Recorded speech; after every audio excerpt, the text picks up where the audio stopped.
Welcome to NFL Nexus. You know, the NFL draft is supposed to be a time of pure hope for every team.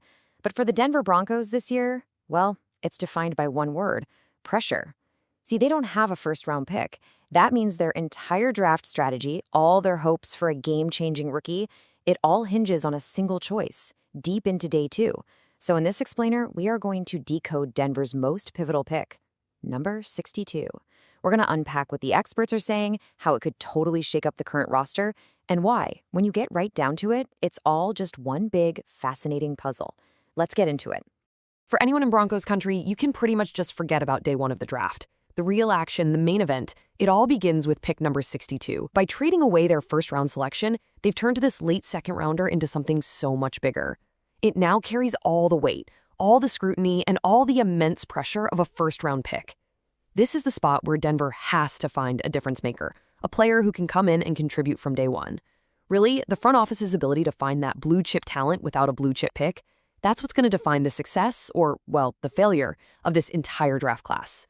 So here's our game plan for decoding this whole dilemma. First, we'll set the stage with a high-stakes pressure on this one single pick.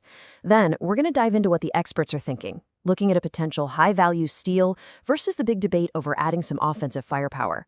From there, we'll get into the real-world consequences, which players on the current roster are on the hot seat, and finally, we're going to embrace the chaos and look at the ultimate wild card that could make every single prediction completely irrelevant. Okay, let's get right to the heart of it. The reason we are so laser-focused on pick 62 is because of what the Broncos don't have, a first-round pick. That selection, you'll remember, was shipped off as part of that blockbuster trade to bring in receiver Jaylen Waddle. And look, Waddle's an incredible player, but the cost of that trade is really being felt right now. It leaves general manager George Paton and his whole team just watching from the sidelines for the first 61 selections, basically just crossing their fingers that a player they love falls right into their lap. The pressure is absolutely on. Now, this isn't exactly new for Denver. It's kind of become the new normal. For the third time in just a few years, they're being forced to find top-tier rookie talent on day two. I mean, think back to Nick Bonito in 2022, or what about Marvin Mims Jr. in 2023? Both of them were day two picks who were expected to come in and make an immediate impact. And that exact same pressure is going to fall on whoever they pick at 62.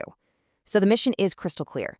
Find a player with first-round talent who, for one reason or another, has slipped on the board. The big question is, who is that player going to be? So, what do the experts think the Broncos are going to do? Well, you have to start with the godfather of the NFL draft himself, ESPN's Mel Kiper Jr. His analysis pretty much sets the tone for the entire draft conversation. And his pick for Denver is fascinating. It really revolves around one single thing: pure, unadulterated value. He sees a chance for the Broncos to take a calculated risk that could have a massive, massive payoff. Kipper has the Broncos taking Florida defensive lineman Caleb Banks. And this quote right here, it immediately frames the entire debate. High risk, high reward. Kipper says flat out that Banks has round one talent, which is exactly what Denver needs. At a huge 6'6", 327 pounds, he's a disruptive presence who could dominate the line. But here's the catch, and it is a big one: that foot injury. It's the only reason a first-round talent like him might even be on the board at pick 62. This is that classic draft day gamble. Do you bet on the elite talent and just pray the medical reports check out? You know, on paper, Kipper's logic is pretty hard to argue with. The Broncos definitely need help on the defensive line, and a guy like Banks has all the physical tools to be a star. It seems like a perfect fit, right? But we just saw the catch, and it's a big one. So is this a move the Broncos should actually make? Let's dig a little deeper and see if the reward is truly worth that significant injury risk. This slide here perfectly illustrates why our source material is completely on board with Kiper's logic. Let's just break it down. First, need. Check. John Franklin Myers left in free agency, which created a hole that Banks could fill on day one. Second, position. Check. In today's NFL, dominant D linemen are premium assets. Third, and this is the most important one, talent. He's ranked as the third best interior defender in the whole class, and the consensus big board has him at number 39 overall. So if a top 40 player is just sitting there at pick 62, the value is, and I'm quoting the source here, ridiculous. It's a potential grand slam, assuming he stays healthy. Okay, so a high-value defensive lineman makes a ton of sense, but not every expert agrees. Other analysts think the Broncos are going to use their top pick to add some firepower to their offense, and that sparks a whole debate between two key spots, running back and tight end. This really gets to the heart of draft philosophy. Do you build from the trenches out, or do you go get another weapon for your offense? Over at NFL.com, Chad Reuter, he goes in a completely different direction. He projects Notre Dame running back Jadarian Price to Denver. Now, this isn't some out-of-the-blue pick. Price is actually one of the players most frequently mocked to the Broncos by a bunch of different analysts. He's an explosive player, could add a whole new dimension to their backfield. So on the surface, it's a logical pick, right? Add some depth and talent to a key offensive position. So yeah, on the surface, it's a safe, logical choice. But the NFL draft is always a chess game of opportunity cost. When you pick a running back, what else are you giving up? The source material for this whole explainer suggests Reuter might be overlooking a much bigger need, and maybe a much better player. Let's peel back the layers of his mock draft a little bit. And here it is. This is the core critique of Reuter's mock. It's not about Jadarian Price being a bad player. It's all about who was still on the board. In this scenario, Georgia tight end Oscar Delp was still available. And that just raises a huge question. Would Denver really take a running back when a top tight end is right there for the taking, especially when the source describes their depth at that position as a woeful lack? Passing on a solution like Delp would be a pretty questionable team-building decision. And this brings us to our third expert, ESPN's Matt Miller, who believes the Broncos are going to address that exact need at tight end. His pick is Eli Stowers from Vanderbilt. Stowers is another name you hear linked to Denver all the time. He's an athletic, pass-catching tight end who could be a great long-term successor to Evan Engram. So this pick directly addresses the weakness that Reuter's mock draft seemed to just ignore. Okay, so Stowers is a popular choice for Denver, and it seems to make a lot of sense, but how realistic is it really? Like we've been saying, context is everything in the draft. So let's analyze the probability of Stowers actually being available when the Broncos are finally on the clock. Well, the source raises some excellent points of skepticism. First off, after the dazzling combine he had, it's pretty doubtful Stowers even makes it all the way to pick 62. His stock is just rising too fast. Second, just like in Reuter's mock, Oscar Delp was still on the board here, and you could argue that Delp is actually a better fit. He's a true Y tight end, a traditional inline blocking guy. That's a different skill set than Stowers, who's more of a receiving, big slot type. And finally, there's the strategic argument. Tight end isn't a premium position, and this class is deep. The Broncos might just believe they can find a quality player later and use this valuable pick on a harder-to-fill position, like, say, the defensive line.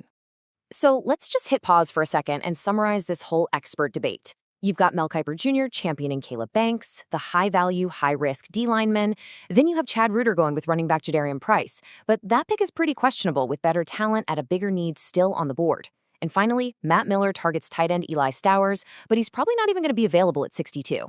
The main takeaway here, there is absolutely no consensus, which just makes Denver's decision that much more difficult and that much more fun to watch. All right, now let's pivot. Let's move from the theoretical world of mock drafts to the cold, hard reality of the NFL. Because draft night isn't just about adding new talent, it's about replacing existing players. Every single time a rookie's name is called, a veteran somewhere on that team feels their seat get just a little bit hotter.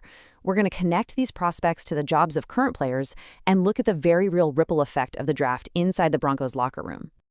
This is it. This is the fundamental and often brutal truth of building a roster in the NFL. It's a zero-sum game. The roster is capped at 53 players. So when a new player comes in, especially a high draft pick who is basically guaranteed a spot, someone else has to go. For the guys on the roster bubble, draft night is one of the most stressful nights of the entire year. Their whole future could be decided by a single pick. Let's dive into a specific battle here. Remember Chad Reuter's mock of running back Jadarian Price? Well, if that happens, you have to immediately look at Tyler Boddy and Jaleel McLaughlin. Both guys were retained on deals with very little security, which puts them immediately at risk. A team is very unlikely to carry 4 running backs plus a fullback. Drafting a back at 62 almost certainly means either Boddy or McLaughlin will be looking for a new team come September. It would spark an absolutely fierce competition in training camp for that final roster spot. And this right here perfectly illustrates the situation in the tight end room. It's maybe even more precarious for Lucas Krull and Nate Adkins. If Denver listens to Matt Miller and drafts a tight end like Eli Stowers, or if a guy like Oscar Delp falls to them, the writing is pretty much on the wall. Krull is more of that receiving big slot type, while Adkins is used more as an H-back. A rookie with a more complete 3-down skill set would directly threaten both of their specialized roles, and that would make one or even both of them redundant. Their jobs are literally hanging by a thread, and it's directly tied to what the Broncos do on draft night. Now, the cornerback situation is a little bit different, but it's just as intense. Both Riley Moss and Jaquan McMillian are on expiring deals, and there have been rumors that the team is looking to move one of them. Drafting a cornerback in the early rounds would be the ultimate tell. It would signal to the rest of the league that Denver is ready to make a trade. The rookie would be the long-term replacement, making one of these veterans totally expendable. So for Moss and McMillian, an early cornerback pick doesn't just put them on the hot seat. It could mean their bags are packed before the season even kicks off. We have analyzed the experts' picks. We've broken down the roster implications. But now we have to talk about the one factor that trumps everything else, the sheer, glorious unpredictability of the NFL draft. After all the analysis and all the mock drafts, the truth is nobody really knows what's going to happen. It is time to embrace the chaos. I love this quote from the source material. It says it all. The NFL draft is the ultimate crapshoot, and that is especially true when you're picking at 62. You're trying to predict what 31 other teams are going to do, all while 100 different scenarios play out in real time. All that meticulous planning can just go right out the window in an instant if a player a team loves unexpectedly falls. It truly, truly is anyone's guess. And this isn't just some general statement. It's specific to this Broncos front office. They have a history of surprises. As you can see here, very few people expected Nick Bonito in 2022. Marvin Mims Jr. was a surprise in 2023. And last year's pick of R.J. Harvey came completely out of left field for most analysts. This front office has shown time and time again that they trust their board, not the media consensus. We should all be prepared for them to do it again. So, after breaking it all down, the question is right back where we started. Do they gamble on the high-risk, high-reward talent of a Caleb Banks? Do they fill that glaring need a tight end with a player like Oscar Delp? Or do they follow their own history and surprise absolutely everyone? The dilemma is real, and the future of their draft class is hanging in the balance. Now, I want to hear from you. Let us know down in the comments who you think the Broncos should take at pick 62.